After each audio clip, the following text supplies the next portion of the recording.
The investigation is still on for a military plane crash which killed all 16 Marines on board that ship. Meanwhile, Morning Joe is staying in the mornings and staying with MSNBC, but leaving the Republican Party. And Donald Jr. is saying what he said. He had a meeting with the Russian to talk about Clinton's emails, although he didn't say that the first couple times. He releases the emails to show exactly what went down, and we talk about that and other great stories that we talked about all day yesterday. This is a Daily Recap Podcast for July the 12th, 2017.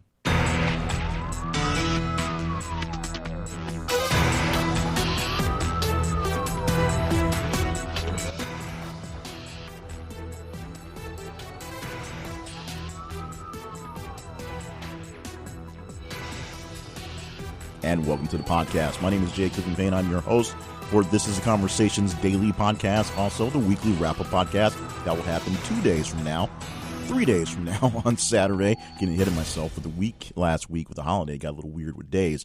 And, of course, coming soon, we'll have a Sunday commentary podcast for 7 days a week of This is the Conversations. In the meantime, let's deal with today. Today happens to be Wednesday, July the 12th. We're going to talk about the conversations that we had on social media and our website yesterday, which was All Day Tuesday. And you helped us figure out which stories we're talking about today by going to social media and our website and interacting with those stories, telling us which ones were the most interesting ones to deal with and the ones controversial and which ones we needed to kind of back away from. And how did that happen? Well, if you follow us on Twitter or Facebook or the website, you just reacted to the stories. Just that simple. The more stories you reacted to, the higher they go up on the list.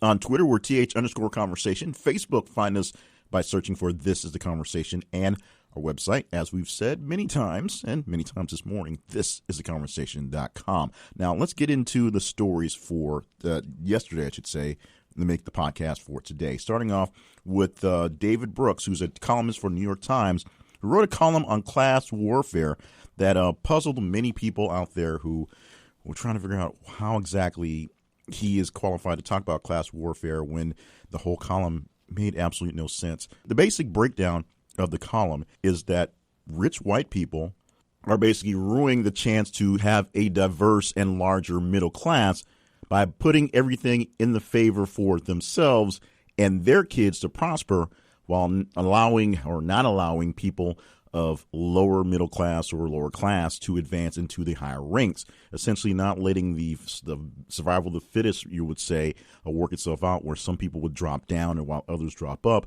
They just basically prop up themselves, making the middle class a smaller actual band of people, and everyone else gets pushed down to the bottom. Now, one of the biggest problems with the column was the pretentiousness of what was in there. In fact, there was a part where he spoke about going to a deli with someone who hadn't gone to college, and they were so freaked out by seeing the words prosciutto and capicola that they decided to go get Mexican food instead, which makes, of course, absolutely no sense.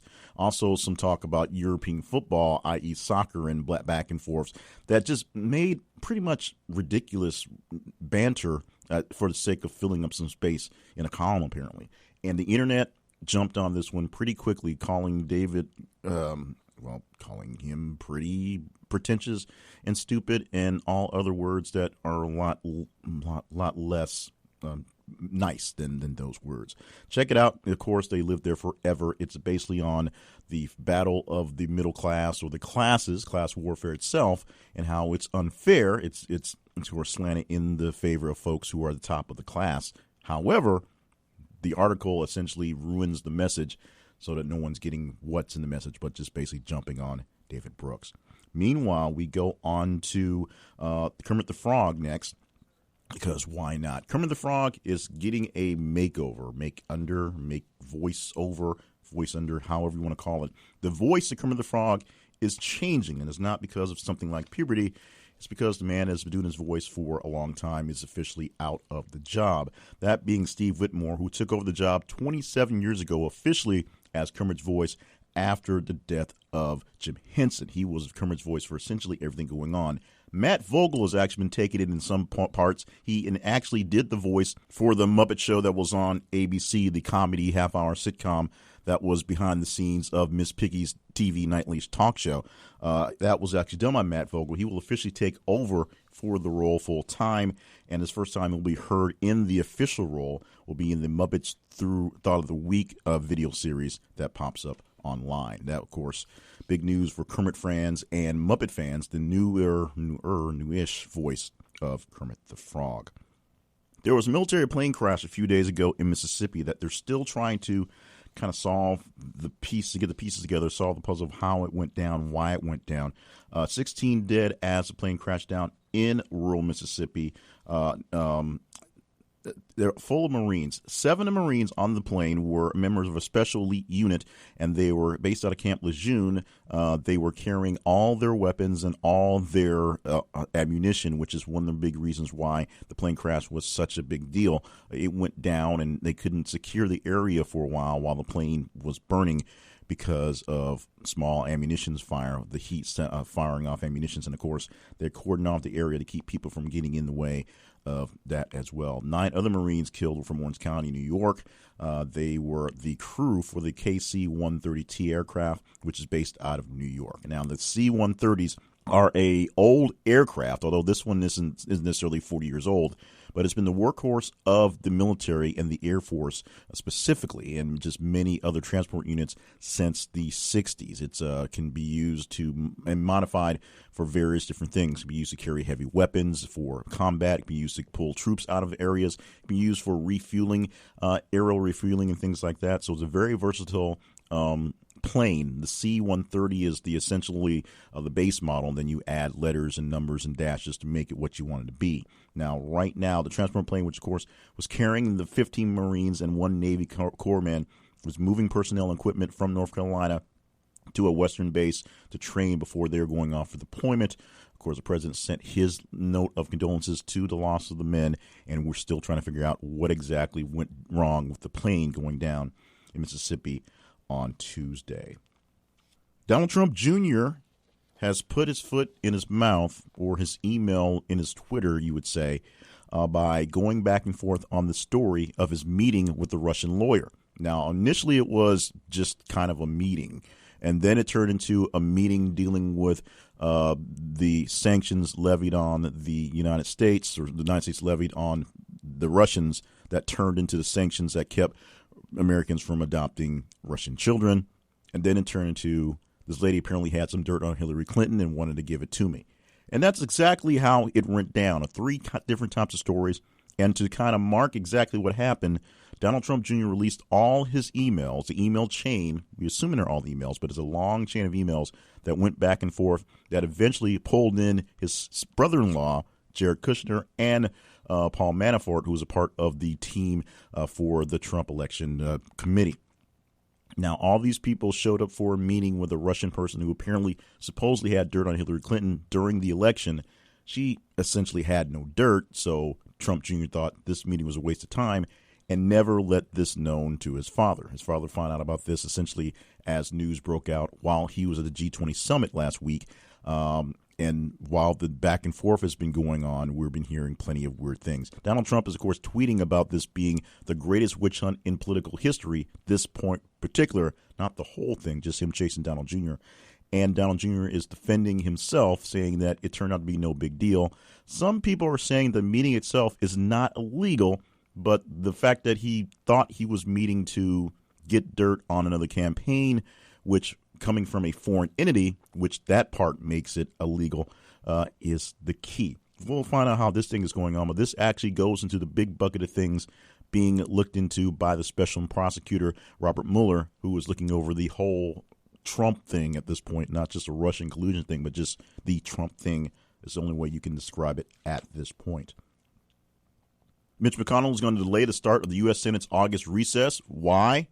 Because they have to get some health care stuff done and some other things as well. But it'd be nice if this health care bill that everybody is bitching and complaining about can kind of get settled. So Mitch McConnell says you're not going off for your summer recess just quite yet until we get some things settled. How long recess will be delayed has not been determined, but he basically said straight out, we're not leaving on time until we get a couple things done, at least some of the initial good things, quick things done, and then hopefully get a handle on the Senate wrapping up their side of the health care bill, getting Obamacare repealed and replaced Repealing is fairly easy. Replacing is the hard thing, and that's what's keeping a lot of people down, and that's what's holding up a lot of things in the government, period. So McConnell wants to get a hold on that, so he's telling senators to delay their plans for barbecues coming up for the upcoming month because he's going to delay their plans for leaving for the upcoming month. The live-action Aladdin, which Disney is now jumping on the bandwagon of just redoing all their great movies with real people, is having problems because they can't find an actor to play Aladdin. They can't find a single actor who looks like he's Arab to play Aladdin. Not one. Nowhere. Not in India, not in America, not in Canada, not in Mexico. And apparently Jake Gyllenhaal is busy, so he can't jump into this role right here.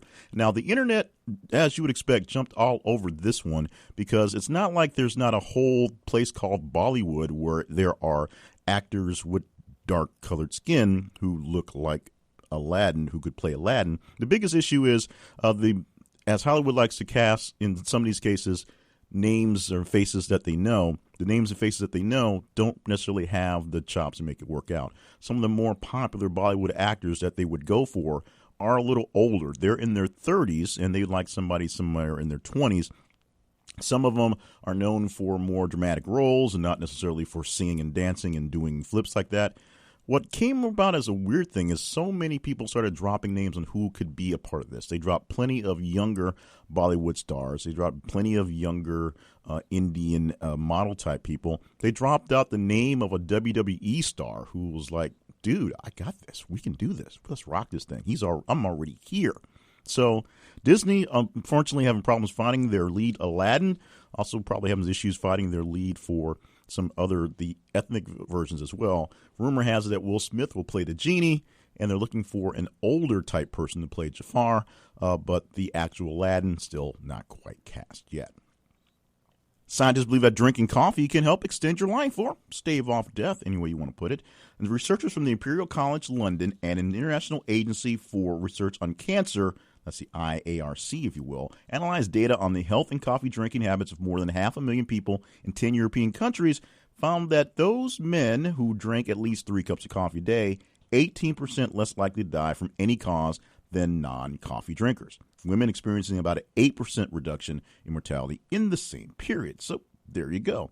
Now, of course, more study needs to be done in this one, but it's a good start for people who drink a little too much or a lot too much of the coffee in the thing. Now, there's American scientists who conducted a separate investigation on about 185,000 participants from different ethnic backgrounds in America, finding similar results that is coming along in this report.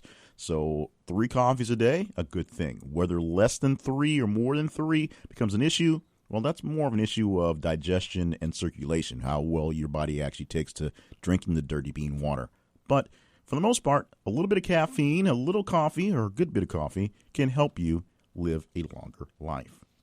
Joe Scarborough of MSNBC and his Morning Joe program is staying where he is on television. He's staying with his, I guess they're married, current wife, Mika Brzezinski, or engaged wife, Mika Brzezinski, and he's staying with his band, apparently. What he's not staying with is the Republican Party. The former representative from Georgia, who was a Republican, is no longer sticking with the party, signing up as a true independent so he can, A, be independent of what's going on in Washington, D.C., and A, i.e. Trump in general, and B, kind of be a better journalist, being better on the side, not so much having to toe a party line or defend a party in itself.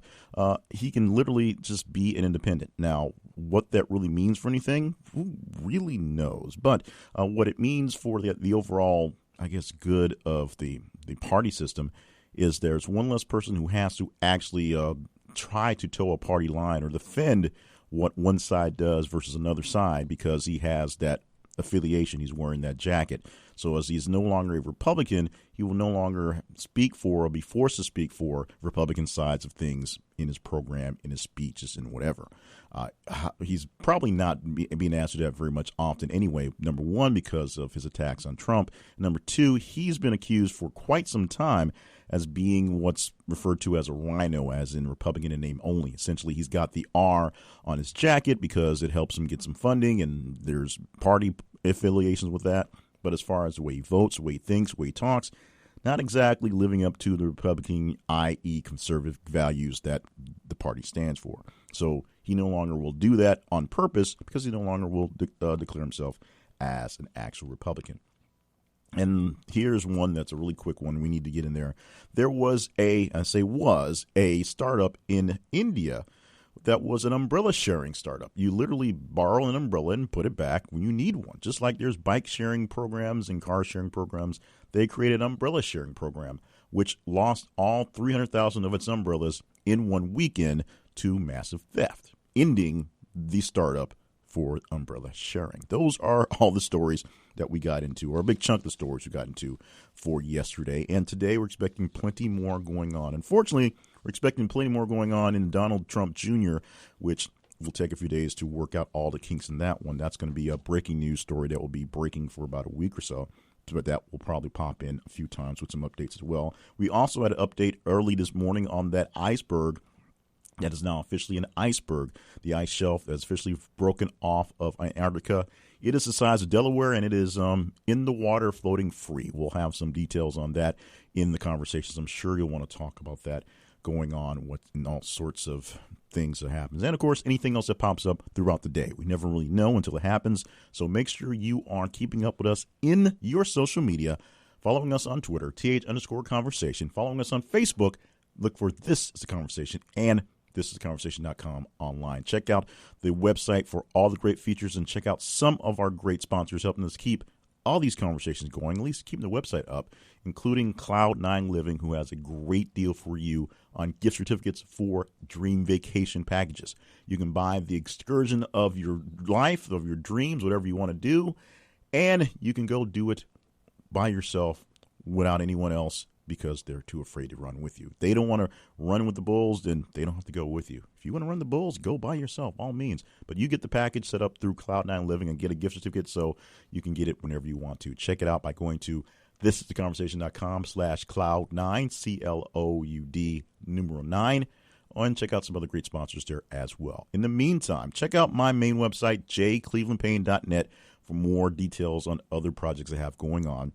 And for this project and this podcast, I should say, and this project, make sure you are sharing the project, sharing the podcast, sharing the links, talking about things going on, and leaving us ratings and reviews wherever you get your podcast from. If you're an Apple person, that's awesome. Leave it on iTunes. If you're an Android person, leave it wherever you get it from, on Stitcher, on Spreaker, on Androids. If you use us in a specific sort of podcatcher that doesn't go to a specific place, well, just go to the website and comment on our stuff right there. And so we can get our feedback for us, and other people can see how well we're doing. And, of course, thank you for joining us for the ride every single day. We are so glad that you are in the conversations with us. Allow us to talk back about the conversations and give us the feedback that we need to get a little bit better. Hopefully we're getting a little better in some of the story selection and the timing. This day wasn't so great, but it's a process. We're working on it piece by piece by piece. And thank you so much for suggesting that I make the separate Sunday podcast, or make it a separate commentary podcast for something to go into some deeper notions. And Sunday just worked out to make it a 7-day podcast. So we'll do that as well. So I'll say thank you 3 more times, and we'll get out of here. Thank you. And we'll be back tomorrow for another podcast and more great shenanigans, I'm sure, inside the Daily Recap podcast from thisistheconversation.com.